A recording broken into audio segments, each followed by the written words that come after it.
Good morning everyone. देखिए, गर्मियों की शुरुआत हल्की हल्की हो गई है और इस बार सुन रहे हैं कि भाई मंगल का साल है, इस बार गर्मियां तेज़ पड़ने वाली हैं। बट ठीक है, ये प्रेडिक्शन है, देखते हैं नेचर अपना क्या रंग दिखाती है। मैं हमेशा ही आप लोगों के साथ शेयर कर रही हूँ कि जब समर आने वाली होती है तो मैं उसके हिसाब से अपने गार्डन को तैयार कर लेती हूँ, जिससे कि मुझे बहुत ज़्यादा प्रॉब्लम ना हो। काफ़ी सारे लोग हैं जो नए जुड़ रहे हैं जिनको प्रॉब्लम्स आ रही है, तो उनकी धीरे धीरे क्वेरीज़ का रिप्लाई करती आ रही हूँ। सबसे पहले तो देखिए, आप गर्मियों के लिए अपना गार्डन तैयार कर रहे हैं तो मल्चिंग का विशेष ध्यान रखिएगा। पॉट्स में इतना ऑर्गेनिक मैटर भर दीजिएगा जिससे कि पानी की बहुत ज़्यादा रिक्वायरमेंट ना हो। कच्चे नारियल के छिलके ले आइएगा, सूखी पत्तियां ले आइएगा, नारियल का जो सूखा रेशा मिलता है वो ले आइएगा, राइस हस्क ले आइएगा।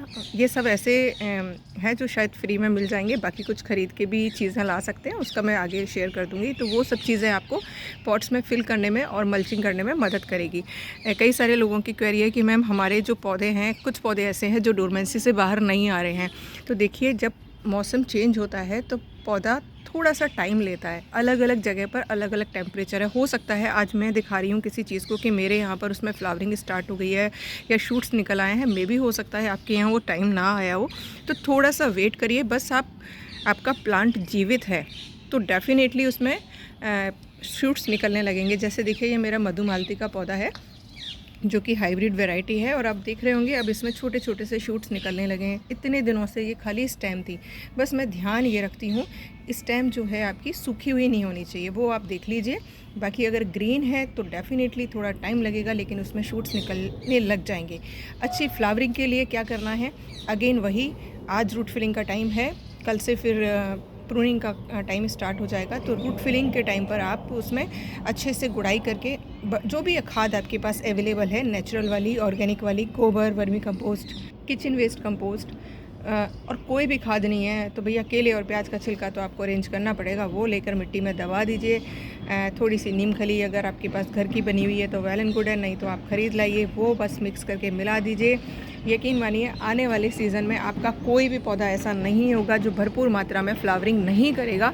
मैंने अपने इधर के सारे पौधों की, मतलब मैंने 80% काम ख़त्म कर लिया है रूट फिलिंग का, सभी पौधों की रूट फिलिंग कर ली है। और यहाँ पर मैं बात कर रही हूँ परमानेंट प्लांट्स की, जो कि समर में, मतलब गर्मियों में आने वाले सीज़न में फूल देंगे। जैसे ये अपना गुड़हल हो गया, मोगरा हो गया, कनेर की वैरायटी हो गई, या मधुकामनी हो गया। गुलाब पे तो मैं आप लोगों के साथ रेगुलर शेयर कर ही रही हूँ। इधर चांदनी का पौधा है, चांदनी की 2 वैरायटी है मेरे पास, दोनों में मैंने कर दिया है।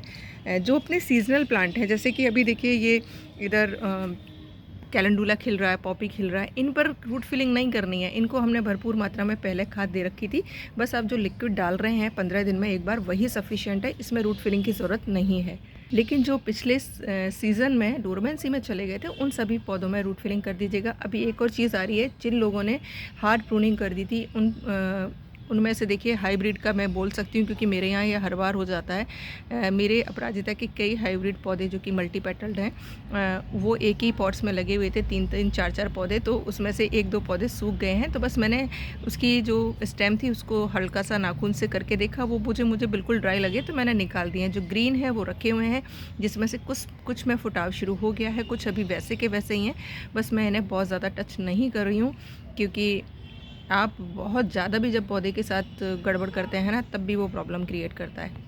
आपको ये चीज़ समझनी पड़ेगी। जंगल में देखिए हर एक पौधा अपने आप उगता है, वहाँ पर उनकी कोई केयर करने वाला नहीं होता है, फिर भी वो फूल भी देते हैं, फल भी देते हैं। ऑर्नामेंट जो ग्रीन फॉलीज वाले प्लांट होते हैं वो भी स्प्रेड हो रहे होते हैं, बढ़ रहे होते हैं। क्यों? क्योंकि उन्हें पता है कि हमें देखने वाला कोई नहीं होता। लेकिन आप लोग पॉट्स में गार्डनिंग करते टाइम ओवर पैम्पर्ड हो जाते हैं, ज़रूरत से ज़्यादा खाना दिए जा रहे हैं, पानी दिए जा रहे हैं। मुझे पता है, ये हमारा डर होता है कि कहीं पौधा कम भोजन से ना ख़राब हो जाए या ज़्यादा कम पानी से ना मर जाए, लेकिन ऐसा नहीं होता है। हमें बैलेंस सीखना पड़ेगा।